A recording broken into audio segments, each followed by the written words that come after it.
Great, thank you. Good night, brothers. We've got some more steak up here, but I think it might be mine, but if it's not, we can take it. So moving on for our keynote speaker here tonight, Pete Mundo. And where's Pete? There he is. Here comes Pete. So unfortunately, I didn't get enough time to, as much as I wanted, to talk to Pete. So any of you that know Pete, Pete's it's Mundo in the mornings, right? Yeah. And interesting thing to me, at least, is that Pete was in sports somehow, right, for the early part of his career, and now he's in politics, and today it's kind of the same, right? It's just entertainment value of things, but this guy knows where it's coming from and wants to talk about real issues. So who better to talk about real issues like PTSD than this guy right here, Pete Mundo. Love to have you.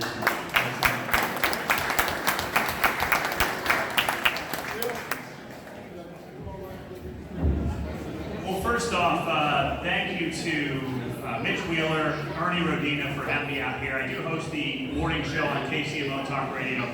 We're on 6 to 10 every morning on 7 to 10 a.m. and 103.7 FM. So, how this whole thing got set up, we were looking for something to do on Veterans Day for the radio station. We do a political and local news show every morning. And, I've been here going on 2 years in the spring, and I know this region well enough to know that when Ernie Rodina calls, you should pick up the phone. So Ernie calls me up and he says, you know Ernie, he goes 0 to 60 in like an instant, right? Like it's crazy. So Ernie starts talking about this whole plan, the Battle Within, what's going on with everything. I said, Ernie, slow down for a second, take me through what this is all about, and what can I do for you? This sounds like a great organization involved with the veterans and first responders. I want to be involved, I want us to be involved, but what do we need to do for you?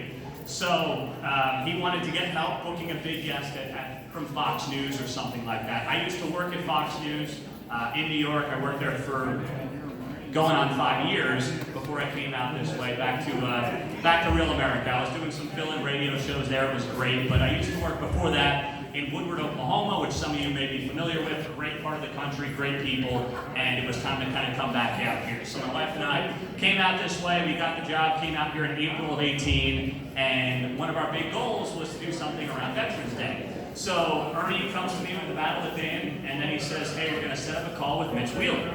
So this phone call goes absolutely fantastic. I mean, Mitch talked for about 15 minutes about what this organization does, what this group does, and what it's all about.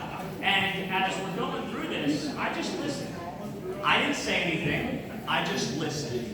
And I said, this is exactly what we need. This is exactly what our radio station and what this community should be getting around and should be a part of right now. So it was a no-brainer for us to get involved with this. We're going to be here tomorrow morning at 6 a.m. doing our show from here. We're going to have a lot of big guests on. Dayton Moore, Mitch Holtis, Bill O'Reilly, Harris Faulkner, Matt Beasler, it's Hunter Dozier. It's going to be a great show tomorrow morning right here at the Bottle House starting at 6 a.m. So they won't be here, so don't flood the place looking for autographs. They're not coming, but we've got them on the phone, and it's going to be a fantastic show with a lot of very big names, and then a lot of people in this room involved with the Battle Within. So we are really looking forward to that. So for me, getting involved with something like this was about radio and why I think radio connects better than any other medium. When you pick up a newspaper or you read something on the internet, it doesn't connect, right? It could be anybody. You don't think twice about who they are or how you connect with them. On TV, you have the TV on and there's multiple people in the room, but there is no platform that is as intimate as radio. And that's why radio has always done a great job raising money for organizations like this and groups like this. It's because it's such an intimate medium, and you really connect with the voice that you hear every morning, every afternoon, and you just cannot beat what radio does for people and how well it connects with people. And that's exactly what we're planning to do tomorrow morning, so it's going to be a great time. But when I got involved with Mitch and Ernie and what this was all about, I thought about not just the veterans, but also the first responders. And that is very close to me because we spend a lot of time on our show every day dealing with first responders and thinking about first responders. We have spent a lot of time focusing on what's happening in Kansas City, Missouri, with the top 5 homicide rate in the country. And for me, I did a ride around with KCPD. We did that back in August. And I rode KCPD cops, and it was outstanding. They were impressive, and I asked them one question that really hit home for me. I said, what's the worst thing you guys have ever seen? And they said to me, well, it wasn't, it wasn't somebody getting killed. It wasn't anybody getting killed. It was a child getting killed. And that is something that I cannot even fathom seeing it. But when we think about veterans, and obviously we should always be thinking about them, but I never want to forget about our first responders because they serve 15, 20, 25 years. And for some reason, at least for the average folks like me, we don't always put them in the same category, and I think it's important that we do. So here we had a local group helping people in their healing process, helping not just veterans, but also first responders. I said, this is a home run. This is exactly what we need to be a part of. It's exactly what this community needs to know about. And through the power of radio and getting that word out tomorrow, we look forward to doing that. We look forward to being a part of it. And it's everything that we should be doing. Because when I made, as we were mentioning earlier, I made the switch from sports to news. Part of that was because I thought news was a lot more powerful. I thought the political world, whether it was local or national, was much more important, and it was also because of organizations like this and getting involved with organizations like this and being a part of everything that we're trying to do to raise money to help people. And on top of that, you have a mental health angle. I know whether you're a veteran, first responder, or just an average Joe like I am, mental health is a huge part of our day-to-day lives with friends, family, whether it's close, extended, it doesn't matter.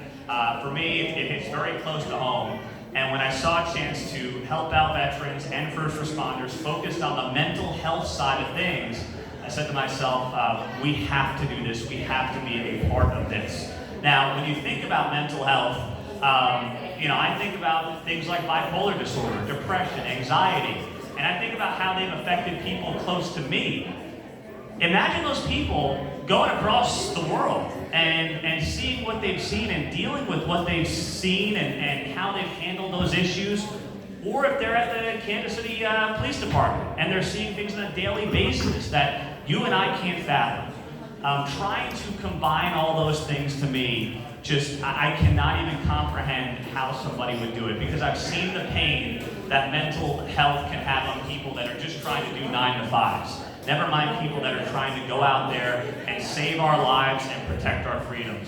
And it really did hit home. So when all this came together, I said this is a home run opportunity, and it was because of guys like Ernie and Mitch and also Ted Massing, who was with us here as well. He's a marketing AE with Cumulus, which is part of our cluster up there in Mission, which is where we're based out of. So all this came together, and then I had a chance to go out and see the Leap of Faith, which is day 3, I believe it is, of the Battle Within program.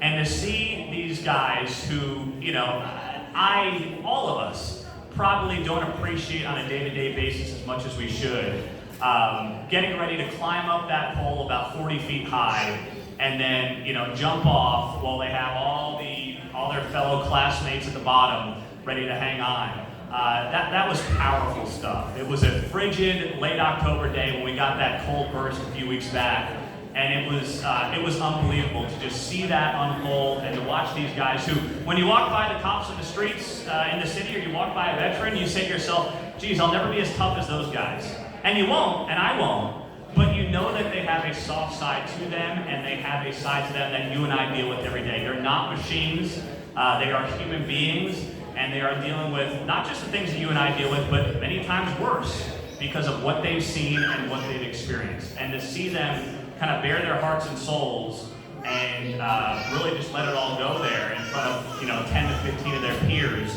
was incredibly powerful.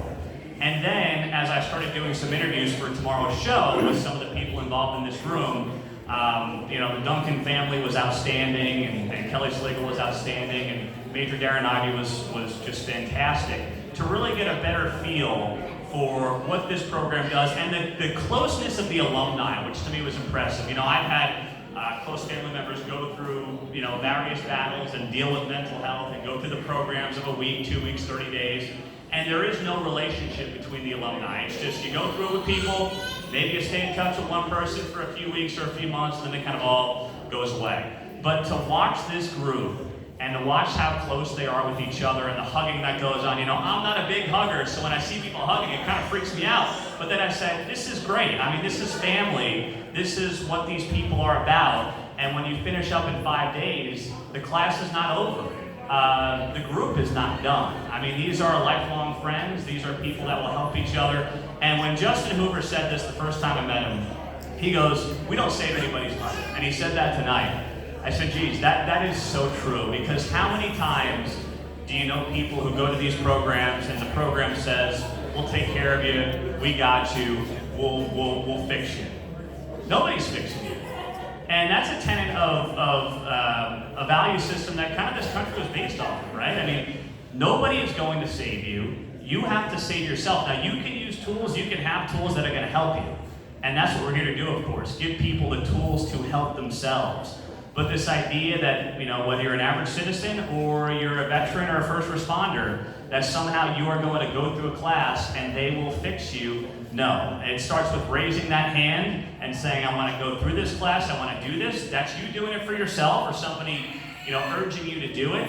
And it's every step of the way, you are doing it for yourself. So it's just been a fantastic organization to know, to really bond with over the past several weeks. And I know that I plan to be here for a very long time, and every year we want to make this bigger and better, and I think we have a great group of guests for tomorrow's show, but we're going to even make it bigger and better heading into next year. So there's a lot that's going to be happening tomorrow morning here. There's a lot that I want to make sure you're listening to these interviews, listening to what many of these people, whether they're involved with this organization or not, how they feel about our veterans, how they feel about our first responders, and everything that goes into it. And then there's just the last part, which is all of you obviously bidding these last 15 minutes and throughout the night with the silent auction. The reminder that we can do this, and we being everyday Americans can do this and help people help themselves better than any government organization, better than whether it's local or federal. Our money will go further, it will help more effectively, and it will save more lives than any bureaucrat ever will. So I thank you for all of your money, all of your donations, and for listening tomorrow morning to all the guests that we're going to be having on 710 AM and 103.7 FM. And thank you to this community for opening up your arms to me and for listening to the show every day, which has really grown exponentially in the past 2 years. So thank you to Ernie, and thank you to Mitch Wheeler as well for having me tonight, and we look forward to a great show tomorrow morning. Thank you guys very much.